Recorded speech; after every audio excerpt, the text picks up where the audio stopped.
Welcome everybody to the Tech Experience podcast. My name is Manuel and I'm going to be your host for today. Today I have with me Sedem and Reginald. Reginald is a robotics processing engineer, mainly building bots to process automation as well as cutting the time used for repetitive, tedious tasks and also increasing the accuracy of those tasks.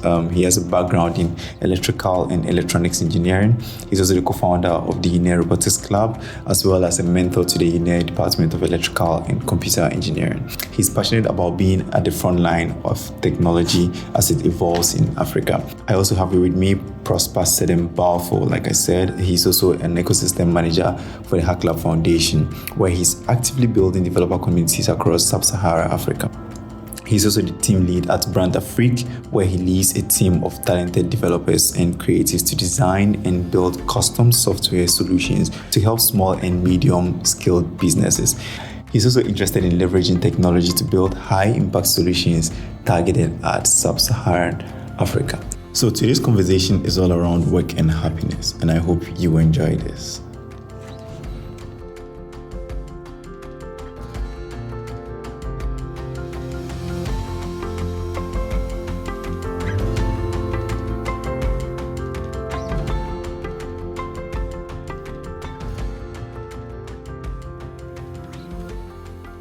Now, I'm going to throw this question off the grid and then we start picking up introductions from there. So, Sedem, are you happy in your role? Happy? Well, it depends on what you're actually talking about. I mean, role, as in a side of my role, my entire role. Yeah, I mean, your work and then whatever is entailed in it. Doesn't need to be specific, but are you happy in it? I think I'm happy and it's project specific, depending on what project I'm working on. Yeah, could be happy or could be sad or could just not be any of them. All right, so let me just pitch down to Reginald again. How does that sound to you? I think what he says has a point in the sense that it depends. Sometimes some projects are interesting, some projects are boring, but in general, for what I do, I'm very happy. Okay, so a global poll that was conducted by Gallup has uncovered that out of the world's 1 billion full-time workers, only 50% are engaged at work. And that means that astronomically, 85% of people are unhappy in their roles. And that is why I'm throwing up this question. Now, in today's session, it's mostly going to be around work, happiness, and then how we're going to pave the way forward in our career. Right. So, Sedem, back to you again. Now, we started talking about happiness in the role, and then you just give an input that is sort of project specific, just like Reginald also said. I want you to throw more light on that. What sort of projects are you more excited to work on, and what projects are you working on currently? Okay, basically, depend on, I'm a product designer. Yeah, I did computer science, and basically I like designing and writing code, so yeah. That kind of vibe. So basically, depending on the problem or product is trying to solve, from the user research side to maybe wireframing to high fidelity mockups to prototyping, that's what is actually going to decide if a project is interesting or not. So yeah, I can't specifically point out a project that's going to make me happy or unhappy unless I actually start working on a project. So yeah. To be quite honest, it depends. I don't have like a specific domain or scope of a project that actually makes me happy or unhappy. That's to be honest. But then, at the other side of things, we built a couple of stuff way back in school. So kind of like, I consider myself an entrepreneur in training. So yeah, I think whenever we launch a solution, and we see users, signing up and using the product, that actually gives me a lot of joy. So at the entrepreneurial side of things, when people are using our products, why not? It brings a lot of fun home. Yeah, that's fun. Because what I've seen so far about the tech space in Ghana is growing a lot, right? There are a lot of people coming out of the university interested more into tech. And then these people are also conducting polls that are also saying that majority of the population are also not happy in their roles. Now, I'm just trying to make a relation in here to see that, is this research affecting our populace? Like, does it hit us that people are not happy, and is it impacting the African space or the African tech space? Right? Because it could be global too. Do we really think this unhappiness then is affecting the tech space either in Africa or globally? Okay, so I mean, talking about the happiness thing and a lot of people not being happy. From what I know, happiness in work is kind of like tied to numbers. I mean, salary that people earn. So long as there will be like fluctuation in the amount people earn monthly, not actually like fluctuation in the specific amount, but then their living cost actually fluctuates, that's actually going to affect how people are going to be happy, because then people are actually happy based on how much money they make and that kind of stuff. So the relationship between the money that people make and their cost of living has the tendency to actually make them happy or unhappy. Yeah, so basically there are times that people will be happy. I mean, if we pick a group of people over a period of time, there's among that same group of people, there's a tendency of being happy, some group of people being happy at a particular period and being unhappy, taking the same money, living under the same circumstances. So, yeah, it could be like quite a lot of external factors that actually affect the money people make. Yeah, that could actually, I would say that I don't think it's necessarily the money alone. And I don't think it affects this 85% includes a lot of the tech people in tech, because I think what makes people unhappy is repetitive, tedious tasks. And we as maybe depending on the company you are, because my current role, I get to innovate and work on new stuff every day. So I think the novelty brings a kind of, if we are putting it as happiness, the novelty brings a kind of happiness in my role. But I think generally in the tech space, as long as you get to innovate and as long as you get to build new stuff in the tech space, I think more people are happier in the tech space than everywhere else. Well, I think that's exciting and it makes a lot of sense though. But one thing I want to ask about this work and happiness, life balance, draws down to the early stages of people's career. Because I know this might be a big problem, not just into the tech space, because as we draw or as we live our life, as we try to progress through our career, we start from a point always, right? And I feel like maybe this sort of question could be, we could start looking at this question from the very beginning of our career. What are the things that we are doing, or what are the things that we need to do that can lead us either into this happiness path if we are missing it out, right? So I feel like we should try and tackle this right from the beginning. So I know most of us are new. We just started off our career, and I just want to ask about some of these things. What do you think would be some of the situations, or what do you think are some of the factors that are not going to make people happy in their role if they are not, and then what will make people happy, Okay, so from a point of view, mostly if we have been, quite honest, stuff that people love doing, which actually in turn makes them happy, don't necessarily, or most at times, actually at the beginning stages, pay their bills. So most people basically work, we all work to actually pay bills. So they do what they have to do because they have to do it, not really because they want to do it. So yeah, that could be like a very major take that actually make people quite unhappy in their roles. Yeah, I'm going to stress on that again. There are the things you love to do might not necessarily be paying you enough to take care of your bills. So you have to do something else in order to actually be able to take care of your bills. And so long as you are doing something that you are not so much interested in, of course, you are eventually going to lose interest, and it's actually going to affect your mood, how happy you are or how unhappy you are. The only thing that could compensate for that is how much money you are actually making. That's going to take care of your bills. So you are working to pay bills. If you get paid quite a high amount of money, that could actually take care of some of the toll off, and you could actually buy some time to do some of the things you actually love doing. That might actually, in case, bring you some happiness to balance it out. That's my point of view. So yeah, that's why I don't know. But then, if you look carefully in the tech space, the moment people start making quite a lot of money, you see that they start practicing things that actually gives them happiness, but necessarily don't bring money their way. Yeah, it makes sense a lot, because you see most people starting I mean, we're just doing one now, but YouTube and then podcast plus a whole lot of other things that people get involved in, because it turns out to be like side gigs or side roles, things that people want to just try it out. It feels like they are so much into tech that at the point they feel like they are losing meaning in their life. Or so I don't know. Now, Reginald made a point, and I think it did click me a lot. He was like, our work is supposed to bring some significance to us, right? And then to the purpose of our lives and all that. And if we don't find that in our work, it sort of makes it difficult for us to sort of continue with it. Can you throw more light on that?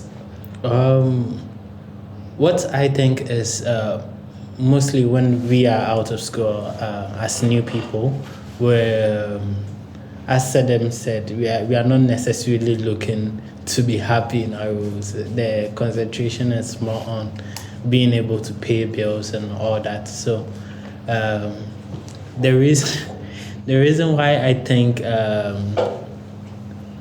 young people need to look at stuff where they could gain happiness is, I think happiness or working in something you're interested in directly correlates with how much you can put in. And I think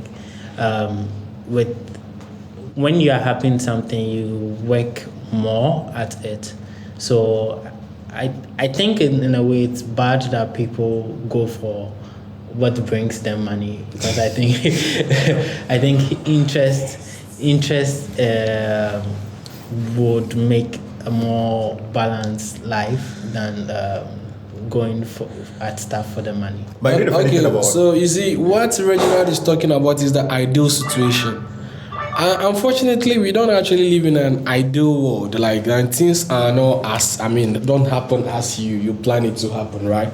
So we are not living in an ideal world that you get the opportunity to actually, do the things you love and put in enough efforts, but then at the same time make enough, or that could happen along the way, but not necessarily in your beginning stages, if we are quite being frank with ourselves. And me, as I always say, money is enough motivation. Trust me, I don't care. I don't care what most people say about it, but then money will always. I think money is and will always remain enough motivation to make things happen. Yeah. Whether you are starting to build a new company, you are building your own company, or you are working for someone, or money remains a motivation. Top motivation. In fact, hiring the best talent if you are building your own company revolves around how much you can pay. Right? The bigger the company, the more money they pay, the more talent they get. That makes a lot of sense, because as you start off in your career, the environment also plays a role. If you're able to get things up easily, sometimes you might not focus so much on trying to make the money, but trying to make life meaningful, right? Like you said, Reginald, trying to find purpose in that work. So I think as we go along, there are a lot of factors that play into our happiness in our work. Now, I'd love for us to talk more about the money, right? The compensation, because I think that is one of the biggest factors now. As we started this whole conversation, money is always popping in and in and in. So I want us to talk about the compensation, right? The compensation bit is what I want us to focus on now. Back on the conversation of compensation, right? Now, was it 2020 or 2021? I'm not sure. Sedem, can you clarify? 2020. Yeah, so Hack Club Foundation released a research on salary for software engineers in Ghana. And the research was around this. 61.8% of people said they are not actively looking for roles, or they are not actively hoping for roles. 5.5 people said, yes, they are not interested. And 32.7 people said they are actually looking for work. Now, it's funny, out of all this research, I realized the numbers, or the highest compensation, or let me say the number of people that were paid around, I don't know if I should say the minimum amount of people. The number sounds so weird that I don't know how to sort of put it, but this is it. 42.5% of the total populace who did the research or the survey said they are taking less than 1,500 Ghana cedis. Right? Now, I don't know what the stock or what the exchange rate is now for us to do this, but I probably guess it's going to be less than $200 or maybe around $200. Yes, I think so. back to the conversation of compensation. Looks like in a way, or let me say ideally, it shouldn't be a problem, right? But it looks like this is the environment we find ourselves in, right? And we have no way of trying to counterattack this or trying to go around this. Now, I know Sedem, like I said, as you are coming into a newer career, or as you are joining a new career, or as you're finding for a career in the tech space, that's the whole point of our living. We are all thinking about money. And that's the reason why we went to school. That's the reason why we are trying to go up higher in our career. We want money. We need to get money, right? Now, I like the point that Reginald also gave about finding purpose. Now, doesn't mean if you try to find purpose in your work, you won't make as much money. Or doesn't mean you need to follow the money in your career in order to make more. And then back again on the question, in the African tech space, how do you not fall in between these numbers, right? Because like we said, out of the 100% of people who did the research, 42.5 people said they're taking less than 1,500 Ghana cedis. And I tell you, this in this economy now is bad. Okay, then to be fair, that's about 2 years back. I think 2020, 2021 area. So, I mean, I'm sure by now things might actually, looking at the way economy is right now, nobody can, people are surviving on less than that, but then a lot of people cannot actually survive on that. So, yeah, I'm sure companies will do some adjustment to meet up with the inflation rates that we have currently. But then, talking about working for money or working for purpose, right?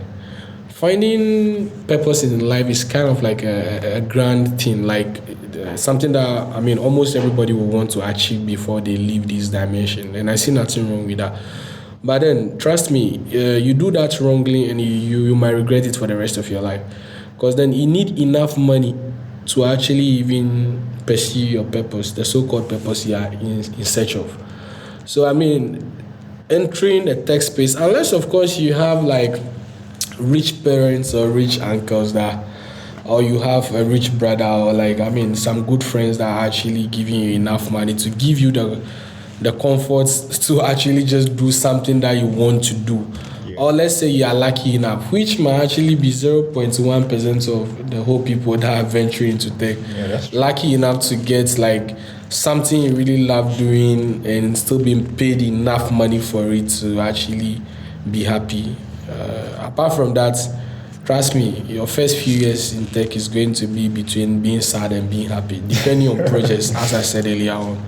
Yeah, but then along the line, if you make enough money, I mean, you could go ahead and, as I said, building stuff and launching them make me happy. So, but then I need enough money to actually venture into that full time. So, yeah, if I make a lot of money and I feel like I'm comfortable enough, and maybe at that time I don't feel like building that, so I could become an angel investor or something like that, and it will still give me joy.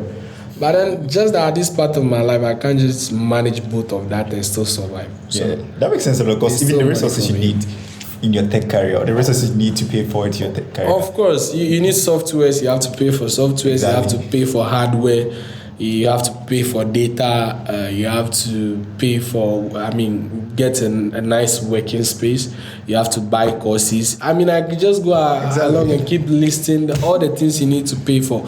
There are free resources out there, but then let's be frank, how far can a free resource take you?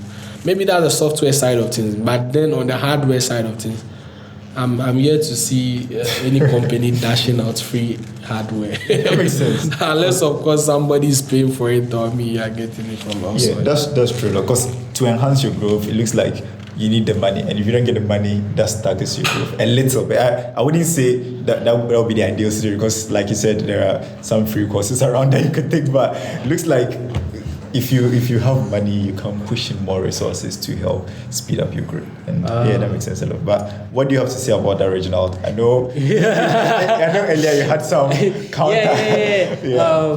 It's, don't get me wrong, it's not like I don't like money. I'm probably more probably, like you said, you have the money already, so you didn't need it. Oh no. It's not like I have the money already, but when I say purpose-driven, it's not like you can't take what is available to you, but I mean that you do not lose sight of what you want to become or what you set out to do. So in the matter of interest, when you like throw away interest or purpose, you realize that that's how people get stuck in where they are. That's how you see the percentage of people not wanting to leave their current role because they are scared or they are not sure of the market. But I think when people are more purpose driven or they would like to be more daring towards their interest, that's the way they could achieve more. It's not like I do not want the money, but I think as long as you do not lose sight of maybe what you set out to do or what might generally bring you joy, what I'm saying is a harder part. It's just it's just easier to stay in your current role that you get to pay the bill. But one thing I've learned recently about is the rat race, where you end up making enough. We'll say it here, hand to mouth. You just always make enough to survive, and you'd be okay with it because you put away purpose and interest. But I think as long as you don't lose sight of that, you work towards something, and I think that's the point I was trying to put across. Yeah, that's quite interesting because back to the research again, it's funny how 61.8% of the people said they are not actively looking for work.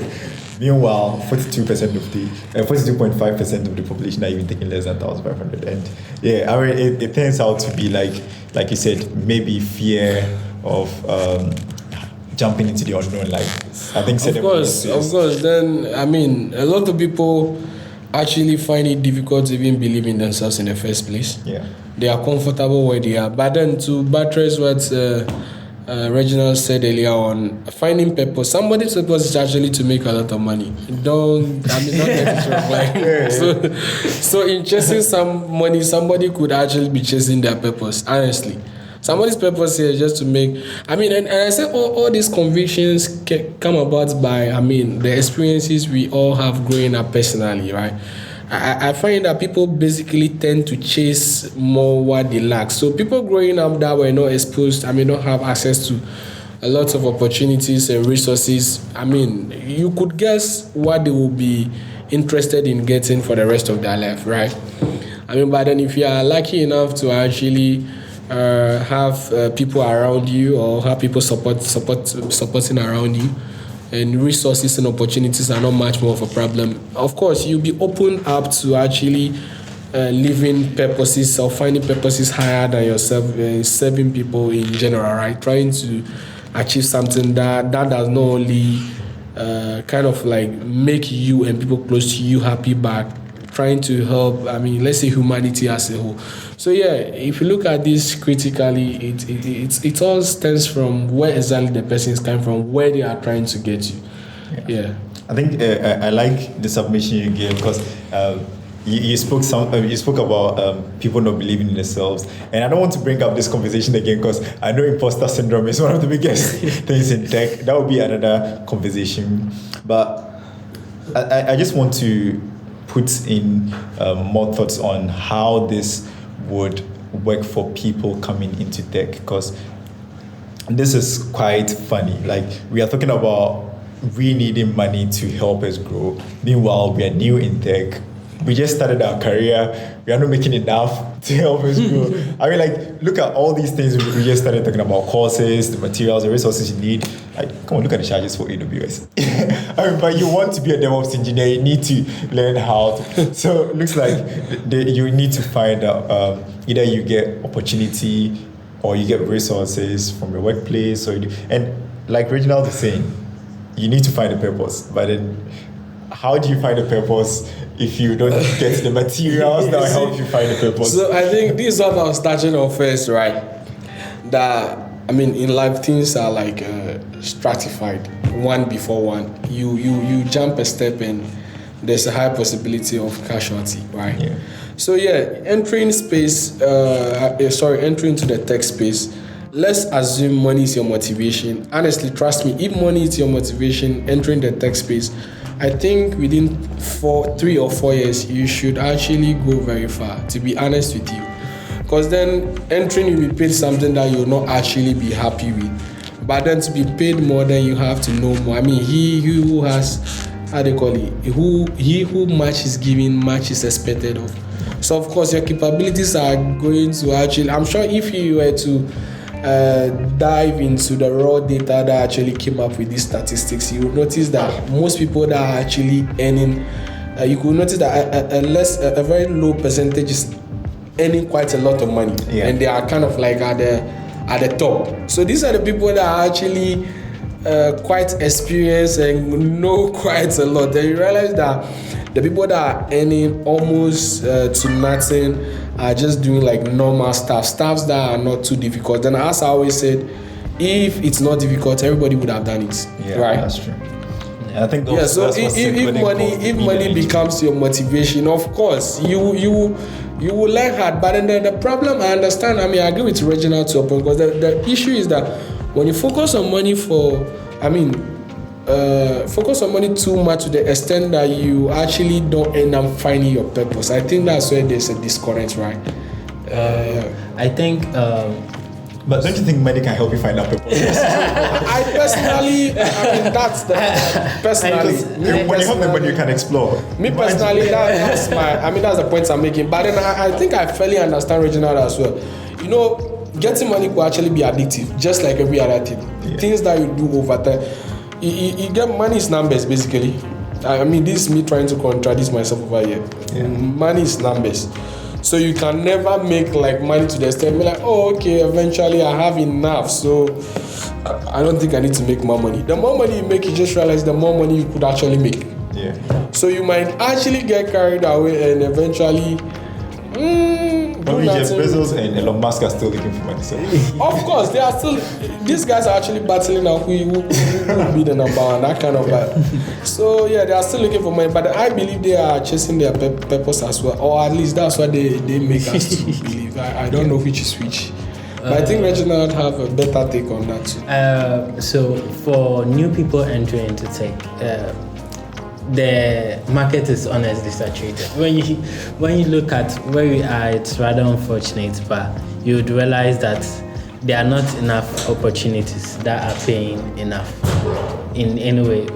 As Sadem said, like very few percentage of us get the opportunity to be in good places where we are allowed to grow and get the money to find our purpose, as Butchie said. But I think the problem with our space in Ghana and maybe in Africa is when these people come new into tech, it's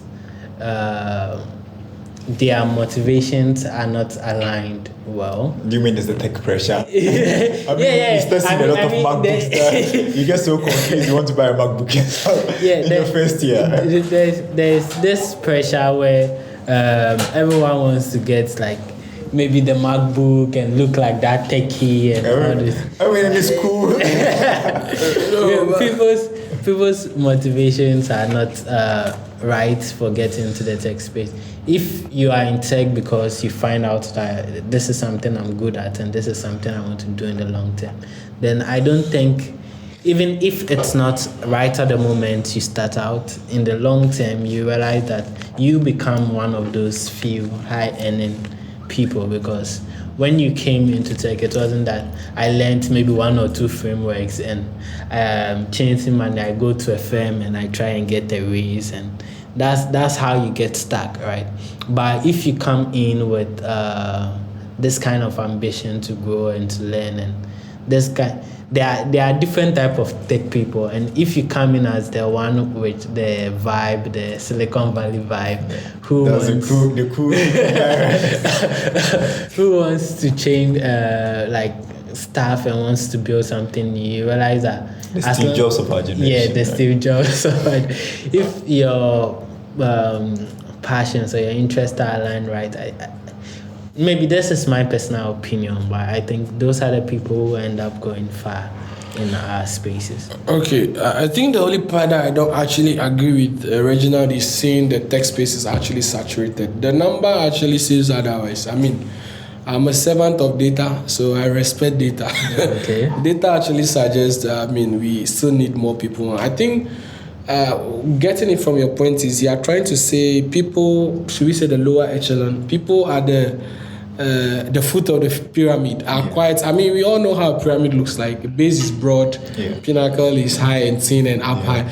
So there are quite a lot of people that know how to do like simple tasks with regards to, let's say, development. I'm not trying to say development is easy, but then, I mean, if you get what I'm trying to say, people like doing like normal stuff that people could learn in about 3 weeks or a month. I mean, there are quite a lot of people doing that. So you don't expect anybody to pay quite a lot of money for doing that, right? Then, as I said again, I said earlier on. Sorry, as I said earlier on, if money is your motivation, and money is actually motivation, I personally believe you will go very far. Because then, trust me, money is your motivation.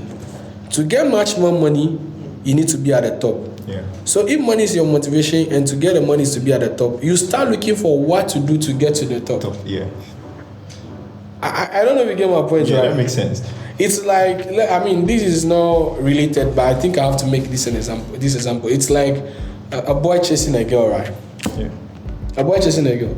I don't know if this story will make it interesting for you. I remember back in high school, then there was this guy that really liked a particular girl, but then unfortunately for him, the girl is only interested in people that are quite, I mean, intelligent, quote unquote, people that are making it to the top 10 or top something of the school. Yeah. But then, fortunately and unfortunately for this guy, my school then times had a system that placed everybody. I mean, like if there are 1,000 people in the school, you could know your position by just looking at your reports. Oh, yes. Your reports. So yeah, this guy was not doing so well, but then the girl became his motivation, and yeah, the guy really wanted the girl. So I think it took the guy only 2 semesters to actually enter the top 30, right? In the whole school. And that was quite impressive. But guess what? Funny enough, when the guy actually ended up getting to where the girl wanted, he actually shot the girl. But then he realized that no, there are better girls compared to so I don't know if you get my point. So like if anything that becomes your motivation, a purpose could be I don't think purpose in particular could actually be motivation at the early beginning of a career. If that's your motivation and it's truly your motivation, then you could end up you could end up building a company. But then we all know building a company still, I mean, has to do with money. This is where the issue is. So I mean, you have good intentions, but then the means to actually make your intentions happen, it's not available to you. Yeah. Right? It's a very dicey situation. Yeah, I mean, from my point of view. So yeah, I really like Reginald's point of view. In an ideal world, Reginald's point of view worked perfectly outside, but unfortunately, apart from ideal gas in chemistry, nothing is ideal in this world. I'm sorry to say. That's nice, yeah, because it feels like now at this point, when you're new in tech, your focus is now blinded. You are not sure whether to follow the path that will lead you to your early dollars, right? Or you should follow the purpose-driven track, if I should say, to stay loyal in a way for a while for you to get the numbers again clocking. Now, because we've been popping in more on money, this thing about loyalty is also dropping down. We are starting to think, okay, so if you want to find your purpose, that means it will take a while, and then as it's going to take a while, you need to be loyal in a way to some sort of company. You know you're not going to make enough, right? But you want to be loyal to build up the skills for the career or for the path you want to take in. Now, I'm just going to throw this in again. What do you think about, or what do you think are the indicators that will make someone stay in a company for a while? Reginald, would you want to go first? For this one, I would say compensation. So it looks like we are still coming back to money. I'm usually at the other end, but for this, I think a big driver of loyalty is compensation. And I think I've been friends with Butcher for a while, and he says something a lot about usually companies having a clear structure to the top, and if you know how much you have to put in to gain more, I think people are more likely to work harder at staying at one place, something like that. So I think that drives loyalty a lot. Compensation drives loyalty a lot. Okay, talking about loyalty, I think for somebody, no, not even about loyalty. I mean, things that show that. What was your question? Things that show that indicators that someone indicators that will convince someone to stay longer, right? Yeah, I think those to me have to be personal. It will be an array of things, not particularly just one thing. Money. Yeah, because then money remains the top of the list. But then aside money, there are quite a couple of factors. Where is the person going? What are the goals and plans? How long will he have to work in a week? What's the pressure he has to cope with? Is there room for learning? Is there room to become a better person? I mean, there's quite an array of questions, of which I agree that money remains the top of it all. Yeah. But then, if you have to relocate and weather conditions, there's quite a lot to actually consider. Is the person single? Is he married? Because then if you are single, you could basically just throw yourself to any part of the world and just go and do whatever you want to do. But the moment you are married and you have kids, then of course you are not going to move alone, move with other people, other human beings. They deserve their comfort as well. The decision then is not only dependent on you. Yeah. Because then you have to listen to the other side before you act, and I think all of that. So looking at that side of things, I think it has quite a lot of factors. But then talking about loyalty, I have only one thing to say: stay loyal to what stay loyal to you. It's as simple as that. Yeah.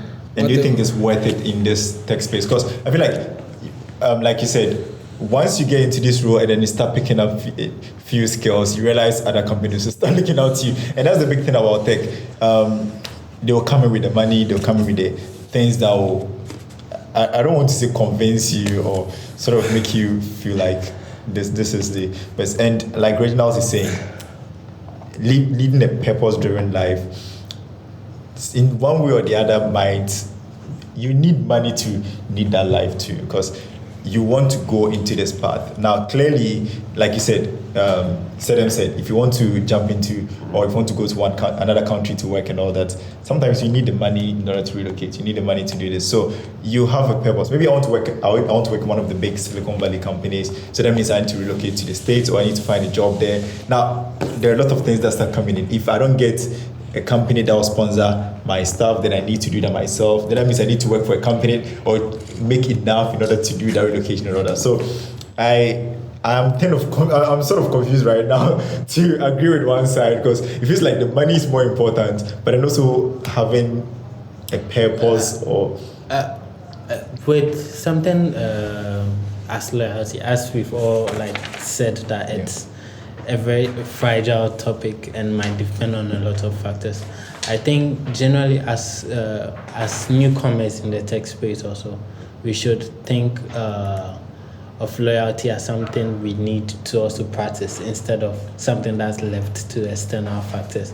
Because companies do notice when you jump from one place to another, and you'd want to ideally stay at a company for a while before you move, even if although they might not be paying enough, but the idea of loyalty might not only be in the sense of something that comes from the company, but it might also be a virtue that you might want to have as a young person in tech. Okay, I said again, looking at loyalty, I said one thing earlier on: stay loyal to what stay loyal to you. I mean, to me, that's fair enough. Stay loyal to your purpose. That's what Reginald is trying to say. What if my purpose is to move to another company? Yeah, that makes sense, because some people want to explore, right? What if my purpose is money? Yeah, and that makes sense a lot. As I said earlier on, people consider a lot of factors, growth, and I personally am not a fan of believing that the longer a person stays as a company means that they are loyal to that company. No, it's because the company is meeting their needs. Yeah. That's why they are staying. Somebody could actually stay for 3 months, but actually, honestly, be much more loyal to that company than somebody that stayed quite a lot of. But depending on the opportunities the person is getting from where they are actually staying at. So loyalty in business, I mean, trust. If you are talking about trust, then fine. But then loyalty in business, I don't actually see where it fits that much. It's not like in this, especially in the time, how do you call it? In the setting of the employer-employee. Yeah. I think what employee needs between them should have to do with trust. I mean, at the time that you're working particularly. Lawyer, I mean, what are you being loyal to? The company? Like, I mean, maybe I'm not getting the... Could you please read the, definition of loyalty? Maybe that will help clarify. Probably Google could be our best bet now. Exactly, because then... maybe I'm not getting something right. Because then a company is not loyal to you. They will replace you, the quality of being loyal. A strong feeling of support. Yes, so from Google it says loyal or loyalty is a strong feeling of support and allegiance. Okay, it does not state any time frame or anything. Exactly. So you get my point, right? It does not actually, as I said earlier on, it has nothing to do with how long or how short I stay with the company. My loyalty should be measured within the time frame I stayed with the company. The time frame not being that it's long or short. At that particular period, have I done anything that will actually bring the name of the company in disrepute? Yeah. Does your execution align with... Was I productive? Yes. Was I holding my end of the agreement? If I answer yes to all of that, then yes, of course, I was being loyal. But I don't think loyalty should be measured based on how long or how short I stayed. My actions and inactions within the period or the time span when I was staying at that particular company is what should be scrutinized to check if I was loyal or not loyal, but not because I decided, okay, after 1 month I'm leaving. Of course, if the contract I signed, joining in and later realized that no, this is not right, I'm not being treated right, I have every right to actually call for a relook. And if the company is not interested in relooking, that means I'm not valid enough, and I'll go where I'm valued and celebrated. Life is quite short. Let's be realistic. How long are we living here? A couple of decades, right? Yeah. So to be honest with you, I can stay with the company for only 1 month. But then if within that 1 month that I stay with the company, I gave off my best and I did everything I have to do to make sure the company progress. Of course, I'm being loyal. And somebody stays with the company for 10 years, but then they've not been diligent in their dealings with the company. They are disloyal. Yeah. Regardless of the time we spend at a particular company. Yeah, and then funny enough, we spend entirety of our day at work. So that means we are spending almost all our life. Exactly. So talking about happiness that we started the conversation with again. If a contract is no more satisfying my terms, they are not living up to their terms, how do I stay back and call that loyalty? That's like shooting myself in the foot. So that means happiness also draws down to loyalty. Exactly. But because it's an agreement, if I stay for 1 month, of course, one thing I like about myself is, I don't know about other people, if you convince me to actually agree to do something, for the time being that I've actually agreed that I will do, I'll give off my best. Yeah. But then I'm vocal, so if I'm not feeling comfortable, you don't expect me to keep quiet. I will actually, talk about my displeasure. Yeah, you will notice it. Right, so this is quite funny. We've spoken a lot about loyalty, compensation, but I think there is one bit that I want to bring in again: the future of work, right? In tech now. Now we spoke about compensation and all that, and realized now the tech companies here are not paying enough, and it sounds funny, but there are now remote opportunities from other companies or companies abroad that are paying more than what our locals are paying. And now that brings back the question of compensation again. If you think the locals are not paying you enough, you might choose not to be that loyal and then follow the track where you can now start doing your remote roles. Just go on board, start hitting up all these remote companies, and then start applying, start working for them, and then start getting money. Now, Mojo, the best part is you are not done, but then I think I will not agree with you on this one. Yeah. Not being lawyer. How is staying at a particular role and applying for a different role not being lawyer? No, I think at this point, no, like let's be honest. That has nothing. We are looking for. See, the place you are working right now, right? Yeah. You were at a particular place before you moved to where you are now. Yeah. What did that at that particular time you apply? You don't need to stop a role before you apply for the next role. no, you don't. If not, your recruiter will ask you, what were you doing within this at the gap in between? Do you tell a recruiter that you stopped your previous job just to look for the job you have now? No, I think nobody really does that. You always pick up the role. Make so sure I just want to clarify that no, I mean maybe it was a slip of tongue, I can't tell, but then I would not agree to the fact that just because I'm at a particular company and looking for another remote role, not that I'm doing both together. I mean looking for it. If I'm actually at a company taking full-time payments and actually doing remote work at the blind side of my employer, fine. That I will agree is not being loyal. Yeah, loyal. Okay. Exactly. Yeah, but then looking for the role just because I'm working for it, if you consider that not being loyal, then I'm afraid. So that means at this point we sort of clear out loyalty in the real sense. That means the loyalty doesn't really mean you staying there for a long time or you just working out with them, but you being productive or you doing what is expected of you to do at work. Do you have any catch on that, Reginald? About loyalty at work.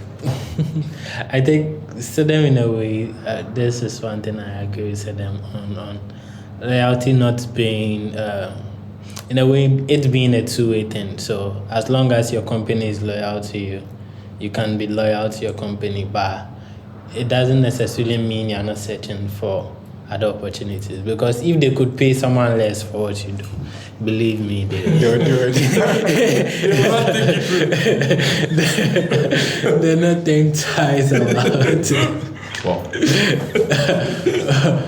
But as I said, loyalty you could think of as a virtue, and I don't believe you should be in any place you're not comfortable at. But although we all want to advance rapidly in our careers, we should also consider the fact that the staying longer at a company could help us go better and not necessarily jumping from one place to another. No, you see, you earlier on stated about, I think when we were talking about, I can't remember what we were talking about, but they stated about if there's a clear-cut road to the top. I think we were talking about compensation. Mm-hmm. Of course, you are working towards a goal. So if you have a bigger end in mind, you wouldn't actually mind taking what you are taking now. Yeah. And then at the point, you still feel like you are moving into a new role. Exactly. It's just that it's the same organization, but a new role, bigger money. You see, money is simply a role, right? So yeah, but then if you honestly feel, let's say where you are right now, right, Reginald, in the next 3 years from now, you change roles and you'll be paying, let's say, times 25 on what you have right now. But you have a role that will pay you like times 50 next month. To be honest, being very honest, what will you be doing? I'm gone. So at this point, it looks like Reginald is not really thinking about the purpose-driven life that he's trying to put up to us. It is purpose-driven. The purpose is to advance my career, and if it's 50 times, it's enough advancement. I think we are ready to talk about the future of work. Funny enough, it sounds like compensation or the money is what leads us to our purpose-driven life. Yeah, but I think let's push back to the future of our work now. I think we started this and we jumped back to loyalty again because they still intertwine. Now, like I'm saying, it sounds like the future of our work now is being more remote because it's easier to work for companies outside. And I'm not only trying to relate it to working for companies outside too. Local companies are also trying to do remote where you could stay at home and then work. What do you think about that? Do you think that will be the future of work in, I'm not going to say Africa per se because we are here, but globally, do you think that's going to be the future of work? And then here to how do you think it's going to affect our work? Okay. Personally, I think remote work is actually going to favor companies a lot. if they look at it very carefully. Because then I understand a company cannot go entirely remotely. They still need a physical office. Some especially corporate organizations, before other companies would deal with it, they need a physical address to actually maybe once in a while meeting or deliver something of that sort. So from my own view, people in top management positions, not all of them, but then some of them might once in a while have to actually show up in person, not entirely mostly. But then everything that can be automated, every person in that role should actually, companies should consider making it remote, because then remote saves the company money as well. Save money from real estate. Yeah. You don't have to pay for office space, pay for power, pay for internet. So they could actually roll that onto pay the employees salary, and end up paying the employees much more money, which is actually going to increase their happiness. And guess what?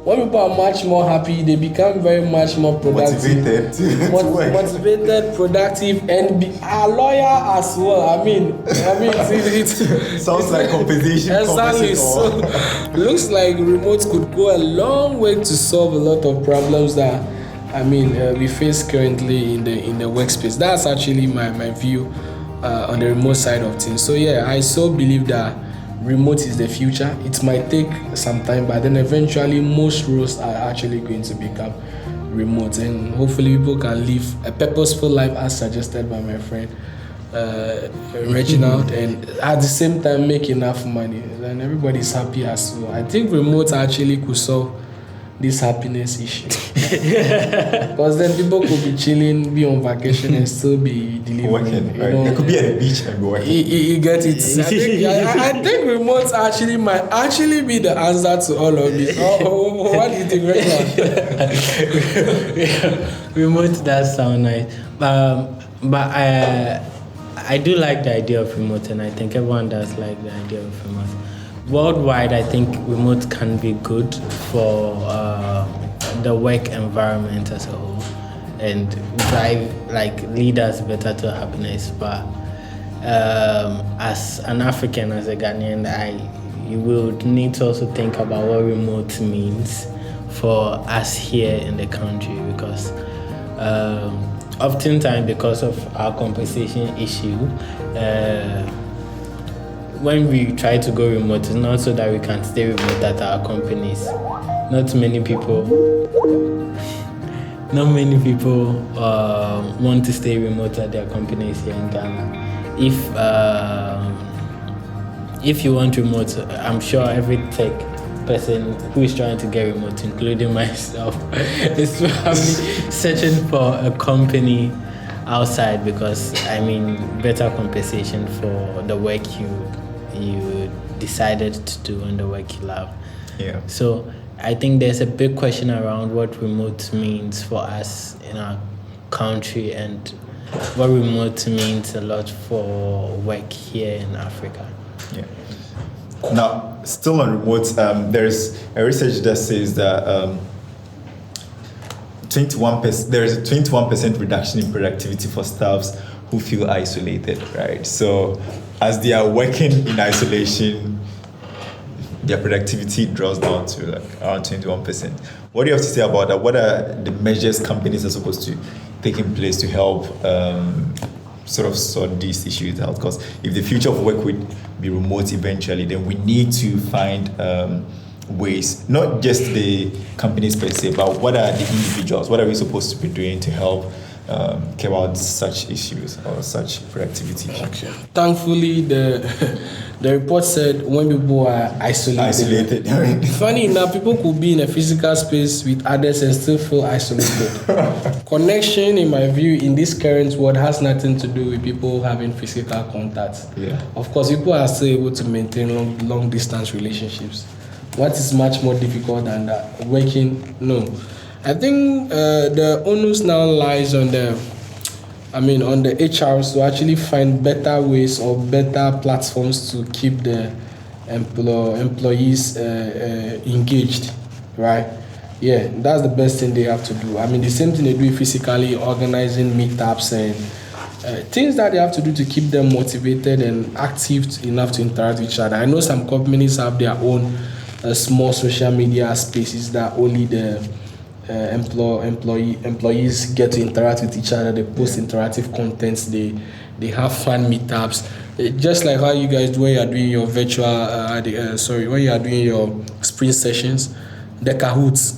They play interactive games and people get to win prizes. Exactly. So the same team bonding stuff they do when they meet up physically, they could now actually transfer into a virtual space. And people could be in the house but actually so immersed in work they don't even realize they're in the house. And people could actually be in the workspace so isolated they feel like they're in the house. That's isolation, I don't think have anything to do with the physical location or the distance that a person have from their team members.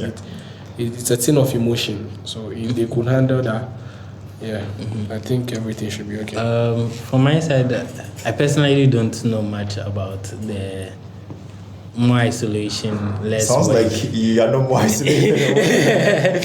More isolation, less work kind of thing. Because if I was to sum up my work in the office and my work in the house far exceeds my work in the office. But the numbers can't lie, and that means that there's probably a problem somewhere.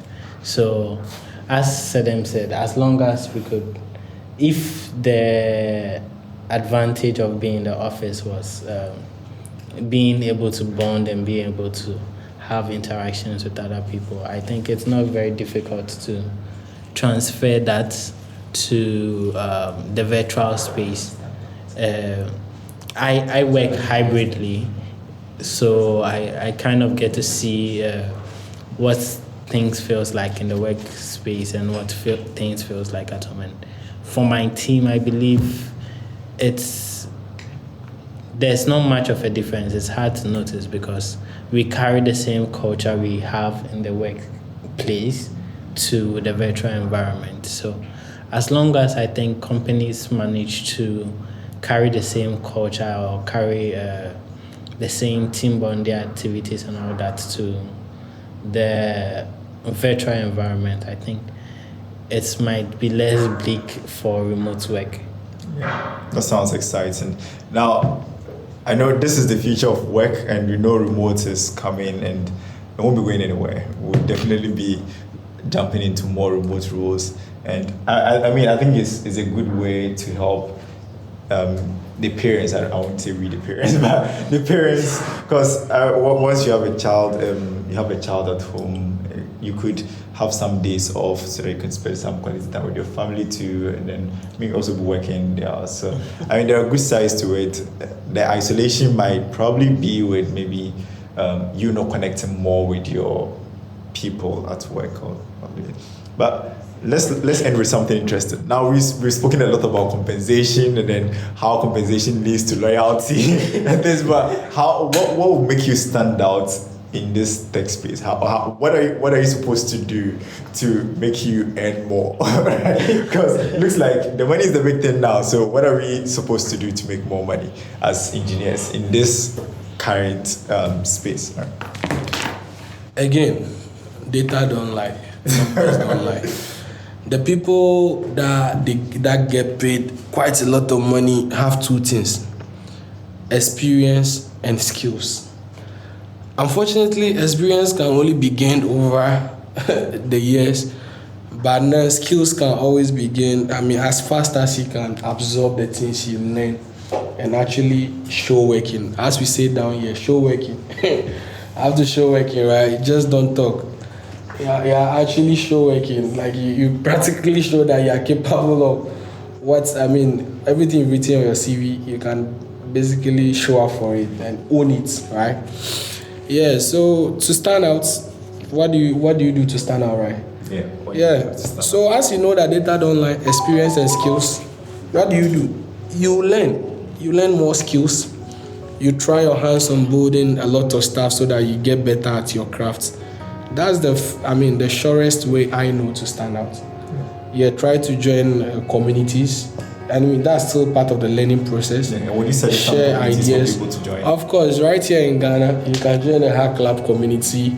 there are quite a couple of communities around. I think there's Deaf Congress, quite a number of them. Some are virtual, some have meetups. You can participate in hackathons once in a while. Like Hack Lab organizes hackathons annually across different African countries. You could take advantage of that as well. It just gives you the opportunity to relive your beginning moments and see how far you've come. I mean, stack up your projects, your past projects against your now project and see the progress you've made in your career so far. So standing out is quite easy. The problem is everybody knows what to do. Are they disciplined enough to do it? That remains the question. That sounds interesting. Reginald, what do you have to say about that? How to stand out in this space? After there's okay, maybe not everyone knows what to do, but I think it's a bit simple to stand out in the engineering space because unlike most jobs that highly depend on experience, we are fortunate to be in a space where skills speak a lot for an individual. So although experience does play a role, you might not be able to change experience easily, but you're able to change your skill level where you are at very easily. So I think if you do want to stand out in the tech space, you should, it's that simple. Add more skills, level up, just keep leveling up, and you would realize that you find yourself in better positions than most people. Sounds great.